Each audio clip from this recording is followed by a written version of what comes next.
Mi propio hijo me abandonó en el Aeropuerto Internacional de la Ciudad de México, como si yo fuera un objeto no deseado.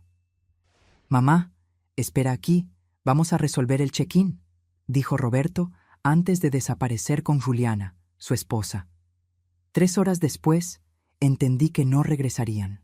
Yo, Elena Vieira, 65 años, profesora jubilada, estaba sola con $200 en la cartera y el corazón destrozado. Lo que no sabían era que esta señora de cabello canoso estaba a punto de demostrar que la experiencia supera la crueldad.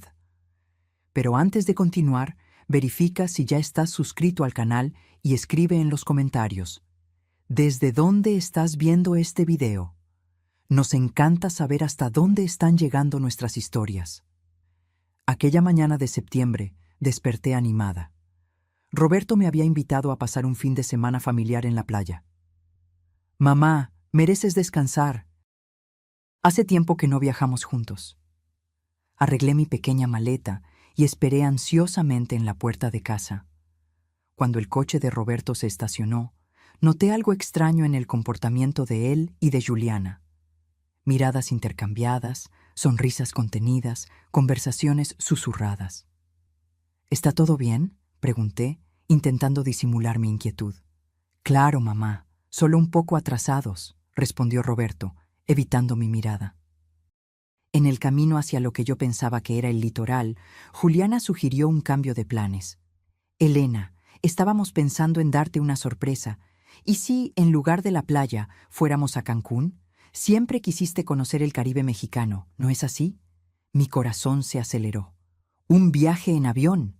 No viajaba desde que mi marido Carlos había fallecido, 5 años atrás. «Sería maravilloso», respondí, genuinamente feliz con la idea. Fue cuando entendí por qué estábamos yendo al aeropuerto. O al menos, fue lo que pensé entender. «Mamá, espera aquí con la maleta.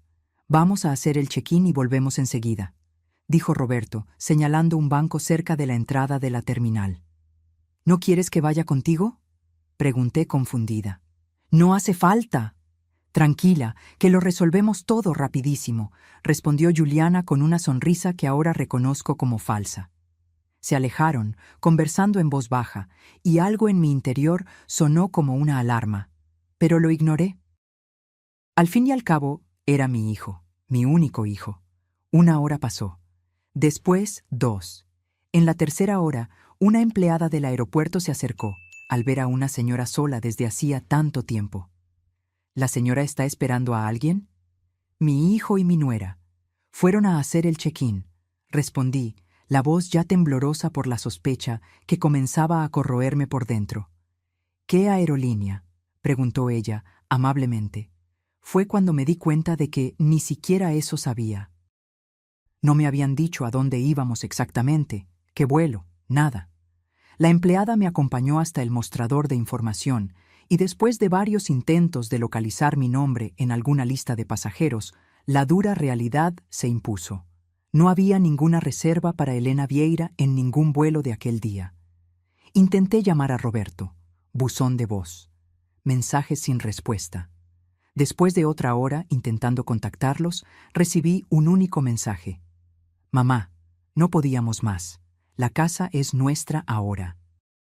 Dejamos dinero suficiente para que vuelvas al asilo». ¿Asilo? Yo no vivía en ningún asilo. Vivía en mi propia casa, comprada con el sudor del trabajo mío y de Carlos durante 35 años como profesores. La casa que, aparentemente, Roberto ahora consideraba suya. Me senté nuevamente en aquel mismo banco, con las piernas temblorosas, intentando procesar la traición. La gente pasaba apurada, arrastrando maletas, viviendo sus vidas normales mientras mi mundo se desmoronaba. Fue cuando noté un detalle. Mi bolso estaba más ligero. Mis documentos habían desaparecido. Mi identificación, mi CURP, clave única de registro de población, y más alarmante, la escritura de la casa que siempre llevaba conmigo desde la muerte de Carlos, por miedo a perderla. Allí, sola en uno de los lugares más concurridos de Ciudad de México, entendí que había sido víctima no solo de abandono, sino de un golpe meticulosamente planeado por mi propia sangre. Las lágrimas vinieron, inevitables, Pero algo más fuerte nació dentro de mí: determinación. Soy profesora de historia jubilada. Pasé 40 años enseñando sobre revoluciones, resistencias y superaciones. Era hora de aplicar esas lecciones en mi propia vida. Con los $200 que dejaron conmigo, compré un boleto de autobús de vuelta a casa. Durante las 4 horas de viaje, no lloré más, planeé, porque Roberto y Juliana creían que estaban lidiando con una anciana indefensa.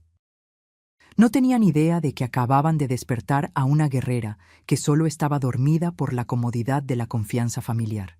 Y ahora, esa guerrera estaba volviendo a casa, no para implorar por un lugar que era suyo por derecho, sino para recuperar todo lo que intentaron robar: mi dignidad, mi casa y principalmente mi independencia. Lo que no esperaban era que esta señora de 65 años hubiera guardado por precaución todas las copias de los documentos en una caja de seguridad del banco. Y más, que yo hubiera documentado cada transferencia sospechosa, cada conversación extraña, cada comportamiento inusual en los últimos meses. Roberto pensaba estar 3 pasos por delante, pero yo, silenciosamente, siempre estuve observando el tablero completo. Mi venganza no sería ruidosa ni impulsiva. Sería calculada, fría y devastadora, como las lecciones de historia que enseñé sobre los grandes estrategas. Y comenzaría exactamente en el momento en que ellos menos lo esperasen, cuando se sintieran seguros de la victoria. El autobús seguía por la carretera mientras yo miraba por la ventana, determinada. Roberto había aprendido mucho conmigo durante la vida, pero claramente no absorbió la lección más importante. Nunca subestimes a una mujer que sobrevivió a todas las tormentas que la vida le impuso. Cuando descendí del autobús aquella noche, mi ciudad parecía diferente. O tal vez era yo quien estaba diferente. No fui a casa inmediatamente. Sabía que Roberto y Juliana estarían allí, saboreando su aparente victoria. En lugar de eso, me dirigí al único lugar donde sabía que encontraría ayuda incondicional: la casa de Margarida, mi amiga de 40 años y ex colega de profesión. «Elena, ¿qué te pasó?», exclamó ella al abrir la puerta y verme parada allí, con una maleta pequeña y ojeras profundas. Durante un té caliente en la acogedora cocina de Margarida, le conté todo. Ella escuchó en silencio, con los ojos cada vez más abiertos con cada detalle de la traición. «Tienes que ir a la policía ahora mismo», dijo cuando terminé. «No», respondí con una calma que me sorprendió incluso a mí. «Todavía no. Primero necesito entender exactamente lo que hicieron». Aquella misma noche, accedí a mi banca en línea en el notebook de Margarida. Como sospechaba, grandes sumas habían sido transferidas en los últimos meses. Roberto tenía acceso a mis cuentas desde que Carlos había fallecido, para ayudar a administrar mamá, y se aprovechó de ello. Los extractos mostraban compras en tiendas de lujo, pagos de coches, viajes, todo con mi dinero. Pero el golpe principal estaba en documentos que encontré al visitar el banco a la mañana siguiente. Roberto había iniciado un proceso de transferencia de la casa a su nombre, usando un poder notarial que yo nunca firmé. La falsificación era evidente para mí, pero lo suficientemente convincente para un sistema que rara vez cuestiona cuando un hijo dedicado se encarga de los asuntos de la madre anciana. Durante una semana me alojé con Margarida mientras reunía pruebas. Descubrí que Roberto y Juliana habían contratado incluso a un trabajador social para evaluar mi capacidad mental, pagando por un informe falso que sugería que yo sufría de demencia precoz. Esta era la pieza final del rompecabezas: declararme incapaz y asumir el control total sobre mis bienes. «Esto es criminal», comentó Margarida mientras revisábamos los documentos. «Podrías acabar con ellos en la justicia». «Y lo haré», respondí, «pero no solo en la justicia formal. Quiero que sientan cada segundo de la humillación que intentaron imponerme». Busqué al doctor Paulo, un abogado especializado en derecho del adulto mayor que había dado conferencias en la escuela donde yo enseñaba. Él escuchó mi historia con indignación profesional. «Señora Elena, esto es más común de lo que imagina. La violencia patrimonial contra adultos mayores, especialmente practicada por familiares, es una epidemia silenciosa. Me explicó todas las medidas legales que podríamos tomar, pero también advirtió: el proceso legal puede ser lento. Mientras tanto, ellos continuarán en su casa usando sus recursos. Tengo un plan para eso también, respondí sorprendiéndolo. En los días siguientes, monté mi estrategia. Primero, con la ayuda del doctor Paulo, hicimos una denuncia policial por robo de documentos y falsedad ideológica. Después, conseguimos una orden judicial urgente para bloquear cualquier transacción que involucrara mis bienes.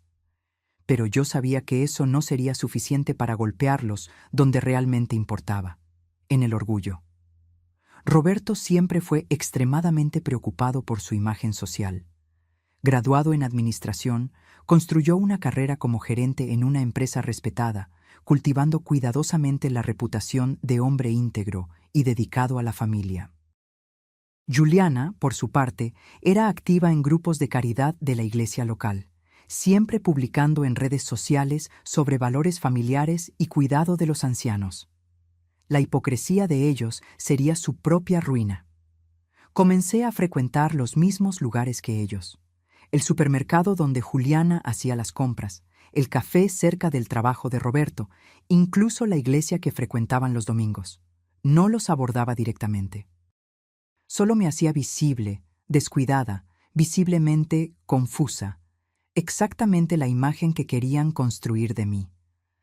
La gente comenzó a notarlo. «Elena, ¿cuánto tiempo? Pensé que estabas viajando, como Roberto comentó», dijo la cajera del supermercado. «¿Viajando? No. Estoy viviendo con una amiga porque mi hijo me quitó la casa», respondí con aire ingenuo. Conversaciones como esta se multiplicaron por la pequeña ciudad. Cuando alguien me preguntaba directamente, yo respondía con hechos simples, sin acusaciones directas. Fui abandonada en el aeropuerto. No, no sé por qué. Sí, mis documentos desaparecieron. No, no puedo volver a mi casa ahora. En 2 semanas, los primeros resultados aparecieron. Roberto me llamó, furioso. «¿Qué historia es esa que estás esparciendo por la ciudad?» «¿Qué historia, hijo? Solo estoy viviendo mi vida». «La gente está haciendo preguntas en el trabajo». «El pastor me llamó para hablar. Tienes que parar con esto». «¿Parar con qué? ¿De existir? ¿No fue eso lo que quisiste cuando me dejaste en el aeropuerto?» Él colgó abruptamente. 2 días después, Juliana apareció en la casa de Margarida. «Elena, esto tiene que parar», dijo sin saludar. «Estás arruinando nuestra reputación». «Qué interesante», respondí tranquilamente. «Te preocupa más tu reputación que el hecho de que abandonaron a una señora de 65 años en un aeropuerto sin documentos». «¡Fue idea de Roberto!», exclamó ella, revelando la primera grieta en la pareja. «Yo dije que era exagerado, que bastaba con la transferencia de la casa». «¿Entonces admites la transferencia fraudulenta?». Su rostro palideció al darse cuenta del error. «No fue exactamente así». «Fue exactamente así, Juliana. Y tengo pruebas suficientes para mostrar eso a cualquier juez, o pastor, o a tus amigos en la caridad». Ella se fue apresuradamente, pero yo sabía que la semilla de la discordia estaba plantada. El plan estaba funcionando. La tercera fase de mi estrategia involucró a mis exalumnos. Como profesora durante 4 décadas, yo había educado a generaciones en la ciudad. Muchos ocupaban ahora posiciones influyentes. Había periodistas, abogados, funcionarios públicos y empresarios. Organicé un café para matar las nostalgias en la casa de Margarida. 20 exalumnos asistieron, ansiosos por volver a ver a la querida profesora. Entre pasteles y recuerdos, compartí naturalmente mi situación. «No quiero perjudicar a mi hijo», expliqué con lágrimas genuinas. «Solo quiero entender por qué sucedió esto y recuperar lo que es mío por derecho». El efecto fue inmediato. Claudia, editora del periódico local, pidió hacer un reportaje sobre violencia patrimonial contra adultos mayores.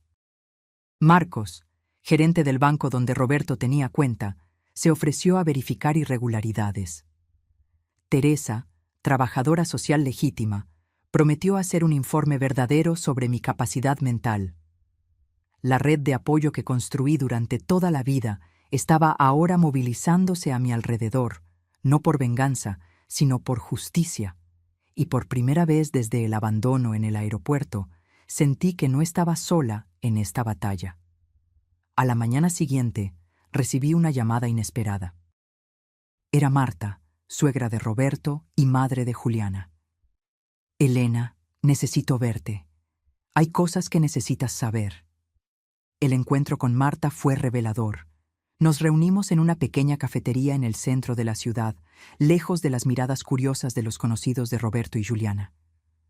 Nunca aprobé lo que planearon, comenzó ella, con las manos temblando al sostener la taza de café. Juliana me contó todo hace algunos meses, creyendo que yo la apoyaría.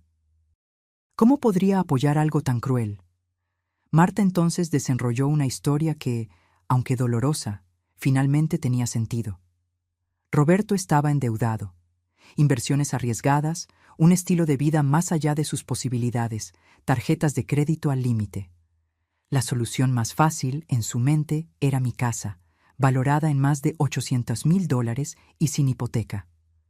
El plan inicial era convencerte de vender y vivir con ellos, explicó Marta. Cuando se dieron cuenta de que nunca estarías de acuerdo, decidieron algo más, drástico. ¿Por qué no me contaste antes? Intenté disuadirlos, lo juro. Cuando supe que realmente iban a seguir con eso, te llamé aquella mañana, pero Roberto contestó tu celular. Dijo que estaban saliendo a dar un paseo y que tú llamarías después.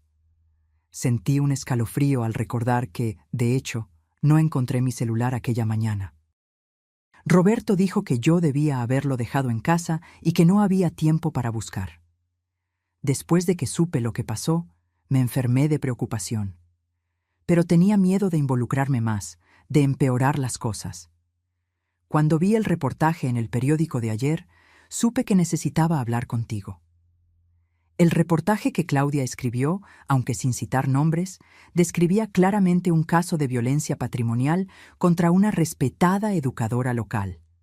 La comunidad estaba indignada. Juliana está destrozada, continuó Marta. Están peleando constantemente. Roberto la culpa por haber hablado conmigo. Ella lo culpa a él por toda la idea. Pero lo peor es lo que hicieron con la casa. ¿Qué pasa con la casa?, pregunté, sintiendo mi corazón acelerar. Ya gastaron casi todo el dinero de la hipoteca que hicieron. ¿Hipoteca? Pero la transferencia aún no ha concluido. Usaron documentos falsos, Elena. Un esquema complicado con un notario deshonesto de otra ciudad. Consiguieron una hipoteca de $500,000 contra la propiedad. Sentí la sangre helarse. No solo habían intentado robar mi casa, ya la habían comprometido financieramente. El doctor Paulo me había advertido sobre esa posibilidad, pero no imaginé que conseguirían actuar tan rápido. ¿Dónde está el dinero ahora? Parte fue para pagar deudas, parte para un coche nuevo para Roberto, parte para reformas en la casa, tu casa. El resto, sinceramente, no sé. Salí de aquel encuentro con una mezcla de shock y determinación renovada. Llamé inmediatamente al doctor Paulo. «Necesitamos actuar ahora», dijo él después de escuchar la nueva información. «Vamos al juez hoy mismo con una solicitud de búsqueda y embargo. Tenemos pruebas suficientes de fraude documentado». Las siguientes 24 horas fueron un torbellino. El juez, sensibilizado con el caso e impresionado con la cantidad de pruebas que habíamos reunido, emitió no solo la orden de búsqueda y embargo, sino también un mandato de desalojo de emergencia contra Roberto y Juliana. «No es común en casos familiares», explicó el doctor Paulo, pero el juez entendió que hay riesgo de dilapidación completa del patrimonio y daños irreparables. A la mañana siguiente, acompañada por oficiales de justicia, policías, el doctor Paulo y, por mi insistencia, Margarida, llegué a la puerta de mi propia casa, un lugar donde viví por 35 años, pero del cual estaba exiliada hacía casi un mes. Roberto abrió la puerta todavía en pijama, con los ojos hinchados de quien no dormía bien hacía días. Su rostro pasó de la sorpresa al shock cuando vio al grupo detrás de mí. «Mamá, ¿qué significa esto?». El oficial de justicia dio un paso adelante. «Señor Roberto Vieira, estamos aquí para ejecutar una orden judicial de desalojo y búsqueda y embargo. Ustedes tienen 2 horas para reunir pertenencias personales y dejar el inmueble». «Esto es un absurdo», gritó él con el rostro rojo de rabia. «Esta casa es mía». «Me temo que no, señor», respondió el oficial tranquilamente, entregándole los papeles. Todos los documentos de transferencia fueron considerados fraudulentos por el juez.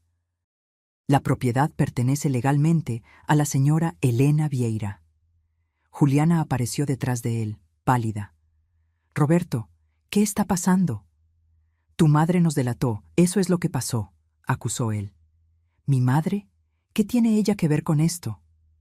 Mientras ellos discutían, entré en mi casa. El impacto fue inmediato. Nada estaba como lo dejé. Los muebles antiguos que tanto amaba habían desaparecido, sustituidos por piezas modernas e impersonales.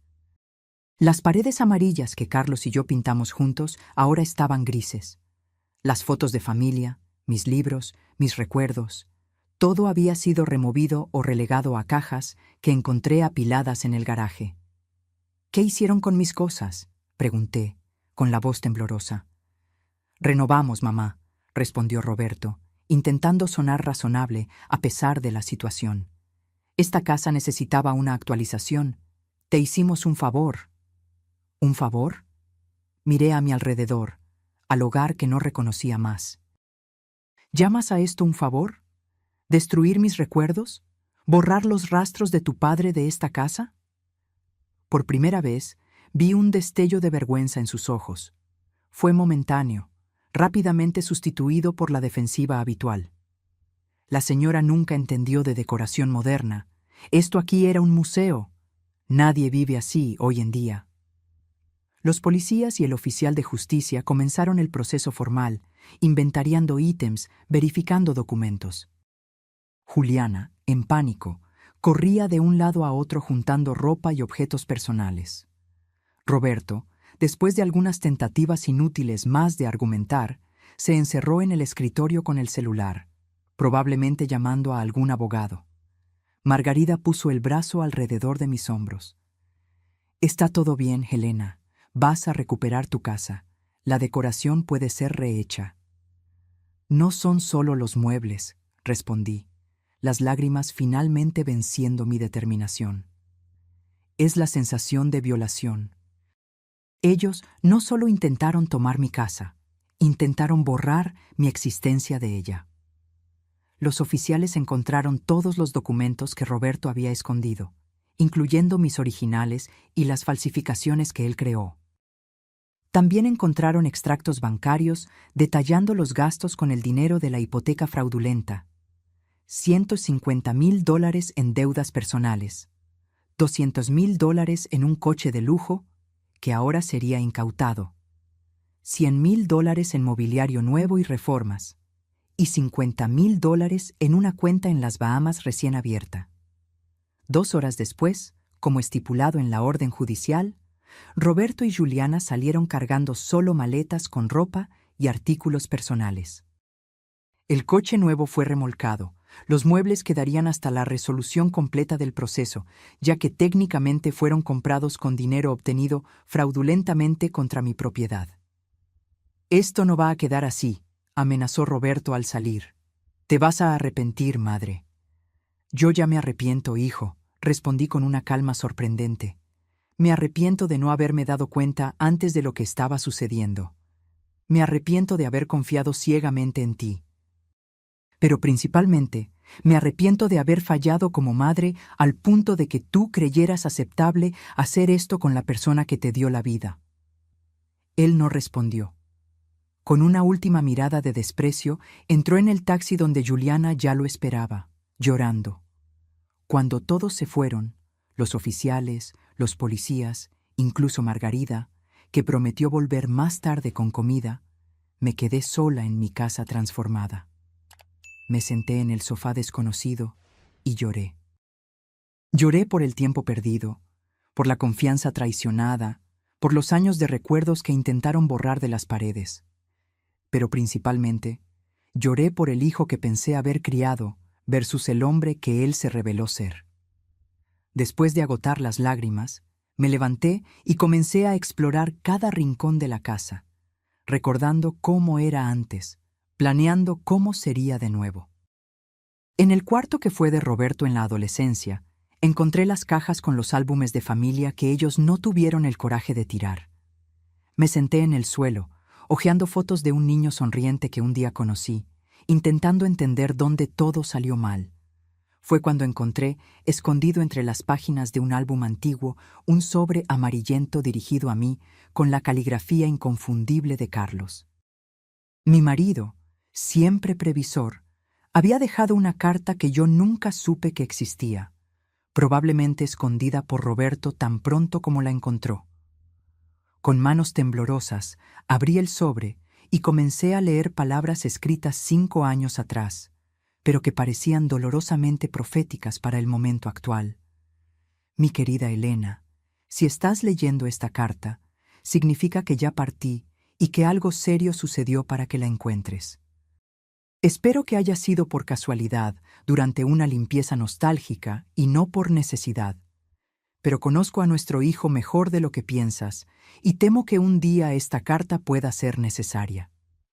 Roberto siempre fue ambicioso desde niño.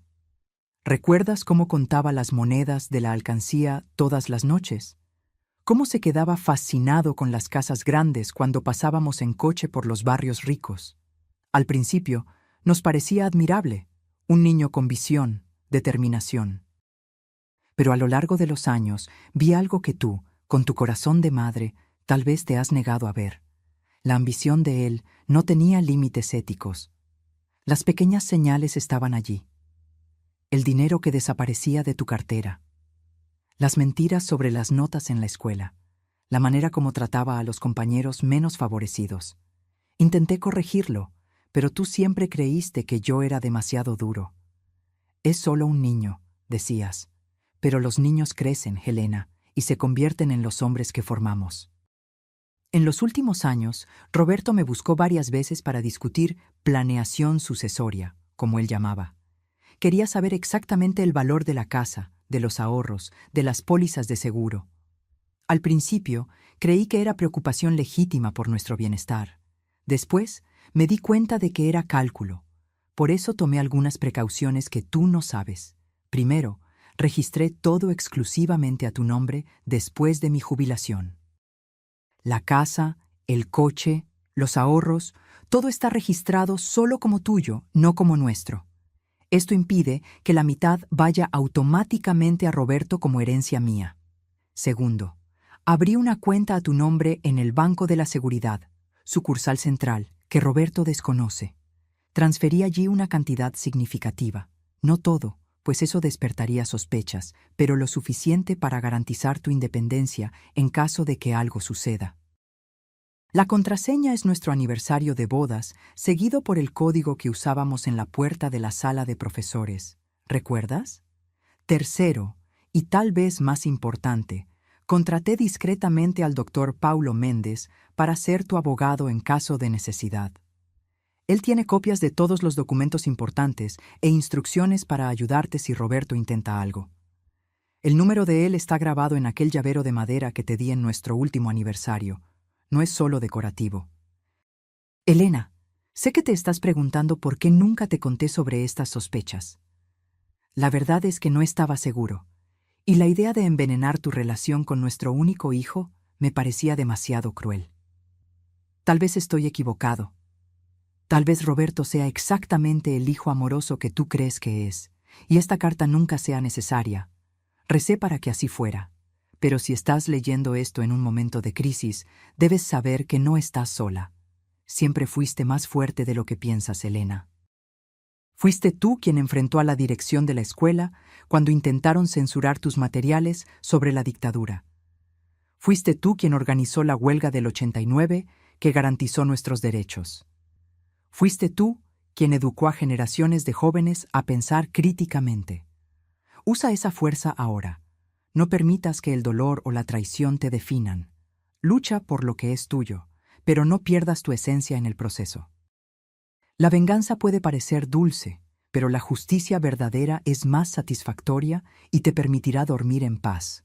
Y recuerda siempre, nuestro valor no está en la casa o en los ahorros. Está en las vidas que tocamos, en los alumnos que inspiramos, en el amor que compartimos. Eso nadie puede robártelo. Con todo mi amor, hoy y siempre, Carlos. Las lágrimas corrían por mi rostro mientras doblaba cuidadosamente la carta. Carlos, incluso ausente desde hacía 5 años, todavía cuidaba de mí. Todavía me protegía. Y más importante, me recordaba quién era yo realmente. Sequé las lágrimas y tomé el llavero de madera que usaba desde que Carlos me lo dio, pero nunca había examinado con atención. Girándolo en mis manos, noté una pequeña protuberancia.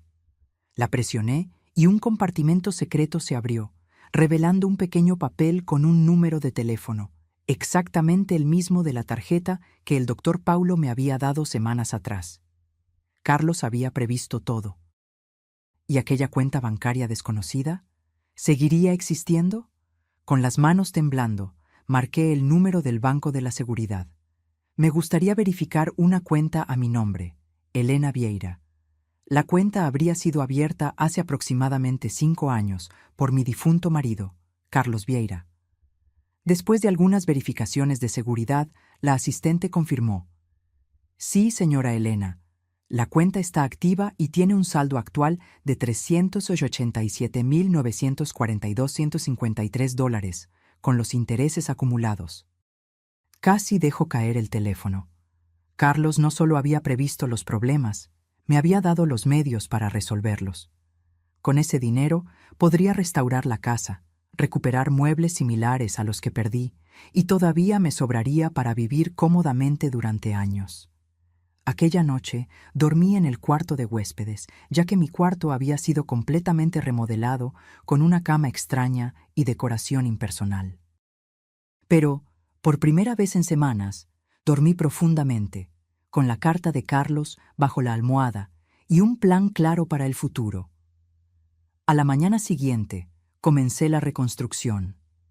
Llamé al doctor Paulo para informarle sobre la cuenta secreta y discutir los próximos pasos legales. La hipoteca fraudulenta sería impugnada, y aunque el proceso podría tardar, las posibilidades eran buenas, considerando las pruebas contundentes de fraude. El banco que concedió la hipoteca tendrá que asumir la pérdida, explicó el doctor Paulo. No realizaron la debida diligencia al verificar los documentos. La casa permanecerá tuya, sin deudas. Enseguida, llamé a Margarida y a otras amigas profesoras. En pocas horas, ellas organizaron un voluntariado de limpieza y reorganización. Más de 10 excolegas aparecieron, trayendo comida, productos de limpieza y algo aún más valioso: solidaridad. «Vamos a limpiar esa energía negativa de tu casa, Elena», dijo Lourdes, mi amiga de 30 años, abriendo todas las ventanas. Mientras las mujeres trabajaban, les conté sobre la carta de Carlos. No había vergüenza en compartir la historia ahora. La ciudad entera ya sabía sobre el golpe de Roberto a través del reportaje del periódico. «Carlos siempre fue un hombre prudente», comentó Ivone, que también había conocido a mi marido. «Siempre decía que esperaba lo mejor de las personas, pero se preparaba para lo peor». «Quisiera que él estuviera aquí», confesé, sintiendo su falta con renovada intensidad. «Él está, querida», respondió Lourdes, señalando mi corazón. «Y por la carta, parece que nunca se fue realmente». Durante las semanas siguientes me dediqué a recuperar mi casa. No podría restaurarla exactamente como era. Algunos objetos eran irreemplazables, como el sillón donde Carlos leía el periódico o el reloj de pared que ganamos de regalo de bodas. Pero podía crear un nuevo hogar que honrara el pasado mientras miraba hacia el futuro. Contraté a un carpintero para recrear la mesa del comedor, lo más parecida posible a la original. Compré nuevas estanterías para mis libros, que afortunadamente estaban solo empacados y no destruidos. Recuperé algunas piezas antiguas en la tienda de antigüedades de la ciudad y complementé con muebles nuevos que realmente me gustaban, no los que Roberto y Juliana habían elegido. El caso en la justicia avanzaba. La investigación reveló que el esquema era aún más complejo de lo que imaginábamos. El notario deshonesto había facilitado transferencias fraudulentas en al menos 6 otros casos, todos involucrando a adultos mayores. La historia acabó en los periódicos regionales e incluso en un programa de televisión sobre crímenes financieros. Roberto y Juliana estaban enfrentando no solo un proceso civil, sino también acusaciones criminales. Marta me informaba ocasionalmente sobre la situación de ellos. Vivían separados ahora, cada uno culpando al otro por el fracaso del plan. Roberto había perdido el empleo debido al escándalo, y Juliana estaba siendo evitada por los círculos sociales que tanto valoraba. 3 meses después de recuperar mi casa, recibí una llamada inesperada. «Mamá, soy yo». La voz de Roberto sonó extraña, derrotada. Mi corazón se aceleró, pero mantuve la calma. «Hola, Roberto. Necesito verte, por favor». «¿Por qué?» «Tengo una audiencia mañana. Puedo recibir 5 años de prisión». Entonces era eso. Él no estaba arrepentido, estaba desesperado. «¿Y qué esperas que yo haga?» «Si retiraras las acusaciones, si dijeras que fue todo un malentendido». «No puedo hacer eso, Roberto. No fue un malentendido». Silencio en la línea. Luego, «Por el amor de Dios, madre, soy tu hijo. ¿Vas a dejar que tu único hijo vaya a la cárcel?» La pregunta flotó en el aire por algunos instantes. Casi cedí. El instinto maternal es poderoso. Pero entonces recordé la carta de Carlos, la premeditación de Roberto, el aeropuerto, los 3 meses de angustia y humillación. ¿Pensaste en eso cuando me abandonaste en el aeropuerto? ¿Cuando falsificaste mi firma? ¿Cuando planeaste enviarme a un asilo? Yo no estaba pensando bien. Estábamos endeudados, desesperados. ¿Y cuál sería tu solución si yo no hubiera descubierto? ¿Dejarme en la calle? ¿O peor? Él no respondió, lo que fue respuesta suficiente. Roberto, tú elegiste este camino. Ahora tienes que enfrentar las consecuencias. ¿Entonces es así? ¿Sin perdón, sin segunda oportunidad? Respiré hondo antes de responder. El perdón es una jornada, no un evento.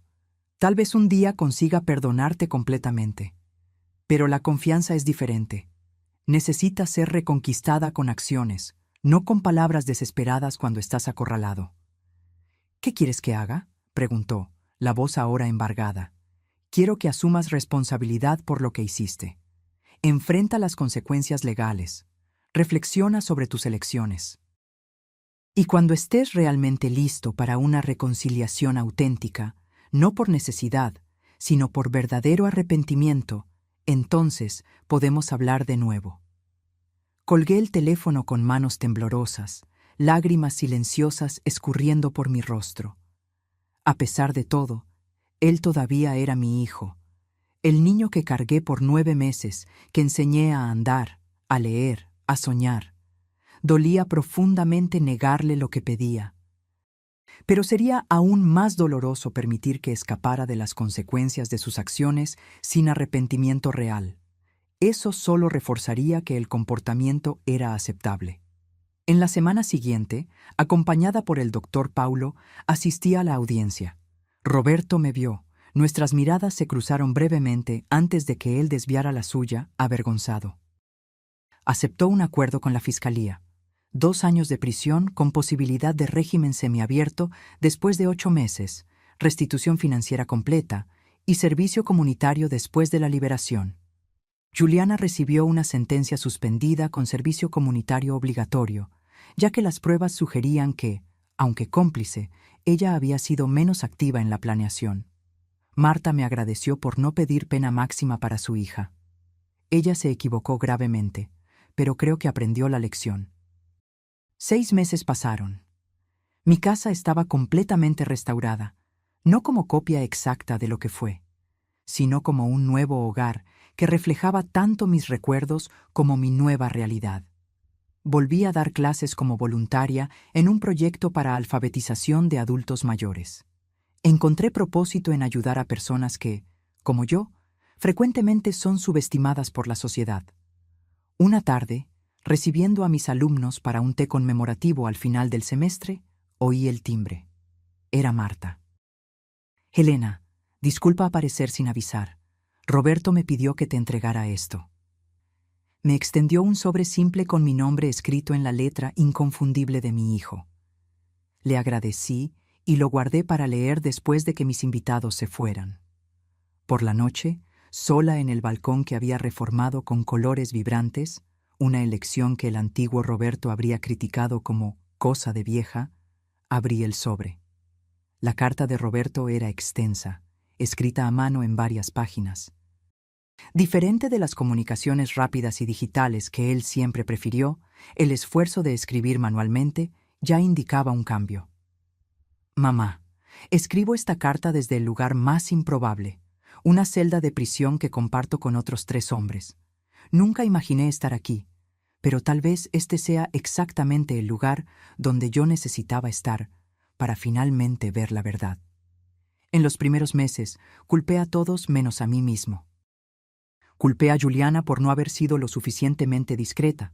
Culpé al notario por no haber hecho documentos más convincentes.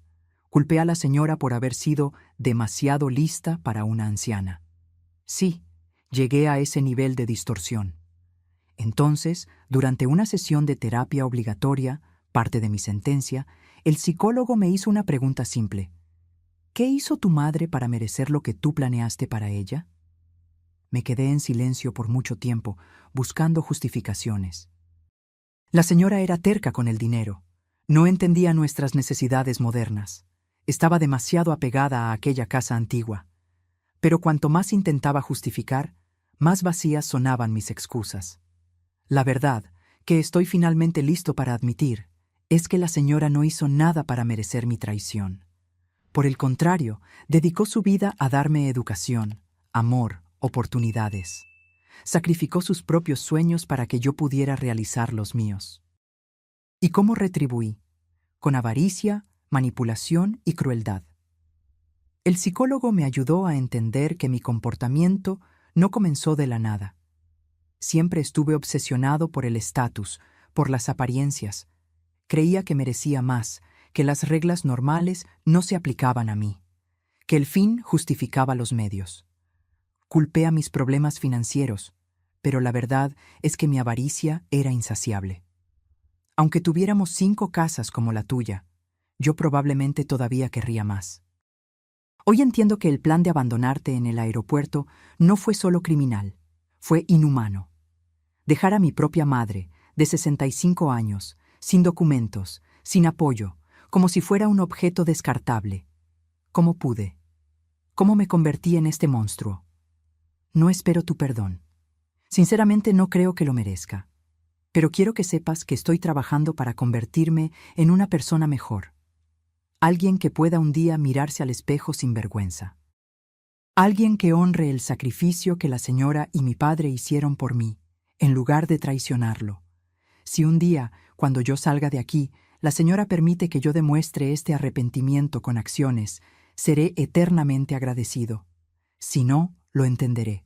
En ambos casos, pasaré el resto de la vida intentando compensar el mal que causé, a ti y a todos los que lastimé con mi arrogancia y egoísmo. Con profundo arrepentimiento y respeto tardío, Roberto. Leí la carta 3 veces, las emociones oscilando entre escepticismo, esperanza, dolor y un tímido alivio. ¿Sería sincero o solo otra manipulación de un hombre desesperado por mejorar su situación?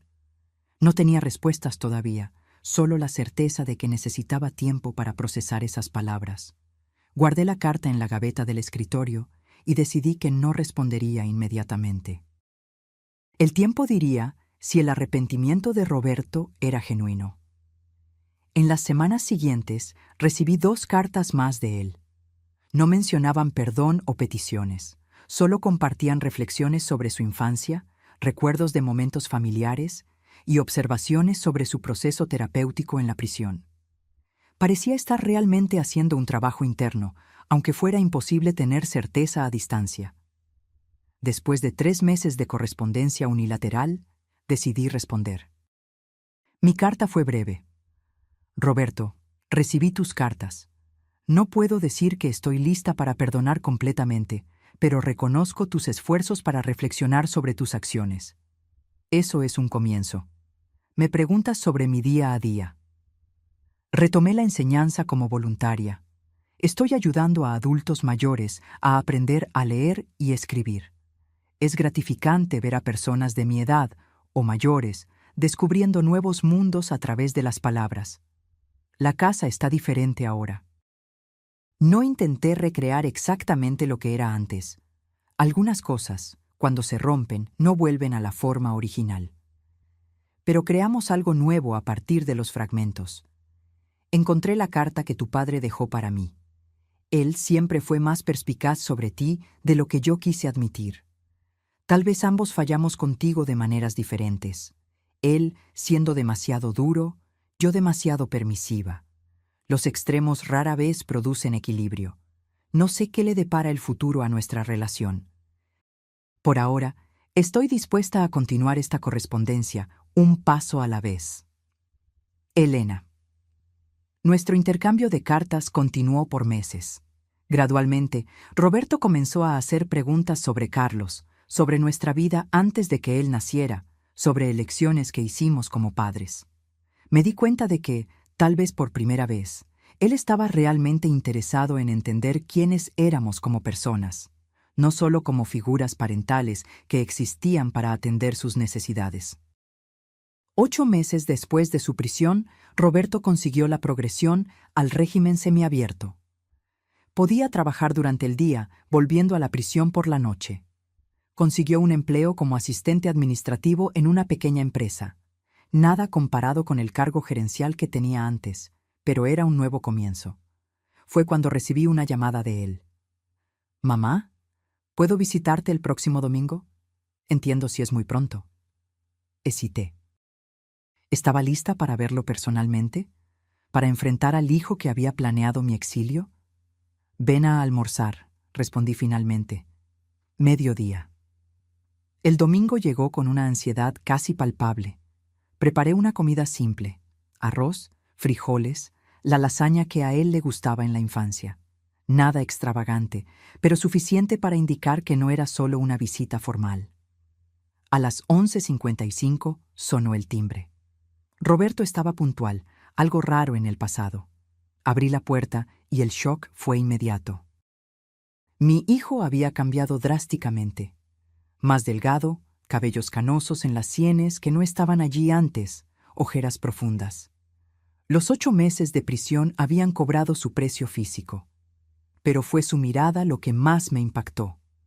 Los ojos arrogantes que siempre parecían evaluar todo con desdén, ahora estaban bajos, casi humildes. «Hola, mamá», dijo simplemente, sin intentar un abrazo, respetando el espacio que yo no había ofrecido todavía. «Entra, Roberto». Él me siguió hasta la sala, mirando a su alrededor con curiosidad. La casa está diferente, más colorida. Sí, decidí que era hora de cambios. Combina contigo. Siempre te gustaron los colores vivos, recuerdo tu ropa de profesora.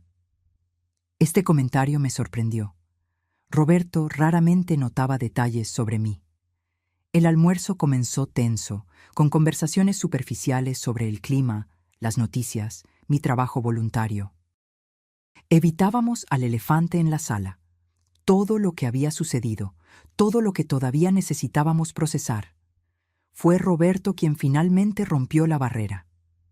«Mamá, sé que las palabras no son suficientes, pero necesito decirte personalmente. Lo siento mucho, profunda, verdaderamente arrepentido». Puse los cubiertos en la mesa, observándolo atentamente. «¿Por qué, Roberto?» Es lo que nunca entendí. ¿Por qué llegar a tal extremo? Podrías haber pedido ayuda financiera. Podrías haber sido honesto sobre tus dificultades. Él respiró hondo, los ojos fijos en la comida que apenas había tocado. No fue solo por dinero, aunque me convencí de eso en la época. Fue orgullo, vergüenza. No conseguía admitir que había fracasado financieramente, que había tomado malas decisiones. Era más fácil tomar lo que creía que merecía que admitir que no lo merecía. ¿Y eso justificaba abandonarme como basura? Nada lo justifica, respondió inmediatamente. Absolutamente nada. Me convertí en un monstruo, mamá. Construí una fortaleza de justificaciones. Me convencí de que estaba haciendo lo necesario, que en el fondo la señora estaría bien, que tal vez sería incluso mejor para ti estar en un lugar adecuado para tu edad. Un asilo. Sí, me mentí a mí mismo que sería un lugar bueno, confortable. Pero la verdad es que ni siquiera investigué lugares. No me importó realmente tu bienestar. Solo quería tu dinero y tu casa. La honestidad brutal me tomó desprevenida. No había más excusas, solo la verdad cruda. ¿Qué cambió, Roberto? ¿Cómo sé que esto no es solo otro plan, otra manipulación? Él levantó los ojos, encontrando los míos por primera vez. No puedes saberlo con certeza. Yo mismo estoy aprendiendo a confiar en ese cambio. Todo lo que puedo ofrecer son acciones consistentes a lo largo del tiempo, no promesas vacías. Nos quedamos en silencio por algunos minutos, cada uno absorbiendo el peso de aquella conversación. ¿Qué pasó con Juliana?, pregunté finalmente, cambiando ligeramente el tema. Nos divorciamos. Ella volvió a la casa de su madre permanentemente. Está haciendo terapia también. ¿Y tu futuro? ¿Tienes planes? Estoy reconstruyendo desde cero. Cuando termine mi pena, pretendo trabajar con educación financiera para personas endeudadas, usar mi propia historia como alerta, mostrar que la avaricia y los atajos ilegales solo llevan a la destrucción. Asentí, todavía cautelosa, pero notando la ausencia de grandiosidad en sus planes. Una buena señal. El antiguo Roberto habría hablado de reconstruir un imperio, de probarles a todos que todavía era exitoso. Cuando él estaba a punto de irse, al final de la tarde, se detuvo en la puerta. «Mamá, no espero volver a nuestra antigua relación. Sé que rompí algo precioso e irreemplazable, pero si me lo permites, me gustaría construir algo nuevo. No como hijo que exige, sino como persona que respeta a otra persona. Un paso a la vez». «Un paso a la vez», concordé. «Es todo lo que puedo ofrecer ahora». Él asintió, aceptando esos términos limitados con una humildad que jamás había demostrado antes. En los meses siguientes, Roberto cumplió su palabra. Visitas quincenales, siempre respetuosas, siempre manteniendo distancia emocional apropiada. Pequeños gestos. Arreglar un grifo roto, ayudar a cargar compras pesadas, sin exigir reconocimiento o gratitud. Comenzó a asistir a un grupo de apoyo para personas con comportamiento compulsivo financiero. Inició un blog anónimo compartiendo su jornada de recuperación y alertando sobre los peligros de la avaricia descontrolada. Un año después de su liberación definitiva, recibí una invitación inesperada. Roberto había organizado una ceremonia de graduación para los adultos mayores del proyecto de alfabetización donde yo trabajaba. Consiguió donaciones de empresas locales, organizó un pequeño cóctel, certificados impresos, incluso un fotógrafo voluntario. ¿Por qué?, pregunté cuando él me contó sobre la sorpresa. Porque tu trabajo importa, porque esas personas merecen reconocimiento, porque quiero apoyar lo que es importante para ti, sin tomar para mí, sin controlar, solo contribuyendo. La ceremonia fue un éxito. 20 adultos mayores, entre 70 y 92 años, recibiendo sus certificados de alfabetización, muchos llorando por finalmente poder leer y escribir. Roberto permaneció discretamente entre bastidores, ayudando con la logística, nunca buscando crédito o atención. Al final de la noche, mientras los invitados se iban, lo encontré organizando las sillas. «Gracias por esto», dije sinceramente. Significó mucho para ellos y para mí. «Fue un placer, mamá». Verte enseñar es inspirador, siempre lo fue. Una pequeña chispa de reconexión genuina se encendió entre nosotros en aquel momento. No perdón completo, no confianza irrestricta. Esas, tal vez, nunca regresarían íntegramente. Pero algo nuevo y frágil comenzaba a crecer en los escombros de lo que habíamos perdido. Hoy, 3 años después del fatídico abandono en el aeropuerto, nuestra relación continúa en evolución. Roberto vive en un apartamento modesto, trabaja en una ONG de educación financiera y mantiene una vida simple. No intentamos fingir que el pasado no sucedió. Él está siempre presente, como una cicatriz que ocasionalmente duele cuando el tiempo cambia. Pero aprendimos a construir algo alrededor de esa cicatriz. No una relación madre-hijo tradicional, sino una conexión entre dos personas adultas que reconocen tanto el daño como la posibilidad de cura. En cuanto a mí, aquella señora abandonada en el aeropuerto con $200 en la cartera ya no existe. En su lugar está una mujer de 68 años que descubrió su propia fuerza, que reconstruyó su vida en sus propios términos, que aprendió que incluso en las mayores traiciones pueden existir semillas de transformación. Mi casa ahora es verdaderamente mía, no solo legalmente, sino espiritualmente. Cada rincón refleja mis elecciones, mis gustos, mis historias. Las fotografías de Carlos continúan en las paredes, pero también hay nuevos cuadros, de viajes que hice sola, de celebraciones con mis alumnos adultos mayores, de momentos que representan mi independencia reconquistada. Y en la mesa de noche guardo 2 cartas. Una de Carlos, recordándome que siempre fui más fuerte de lo que pensé. Y una de Roberto, un recordatorio de que incluso las relaciones más dañadas pueden encontrar nuevos caminos, si hay coraje para enfrentar la verdad y persistencia para reconstruir ladrillo a ladrillo. La traición nunca desaparece completamente, se vuelve parte de la historia, un capítulo doloroso pero instructivo. Y tal vez sea esa la mayor lección que aprendí. Nuestro valor no está en nunca caer, sino en cómo nos levantamos después de la caída. No está en nunca ser traicionados, sino en cómo reconstruimos nuestra dignidad a pesar de la traición. Ahora, si te gustó esta historia, haz clic en suscribirse y dime en los comentarios, ¿qué parte te dejó boquiabierto? Y no olvides hacerte miembro para tener acceso a videos exclusivos que no publico aquí. Te espero allí.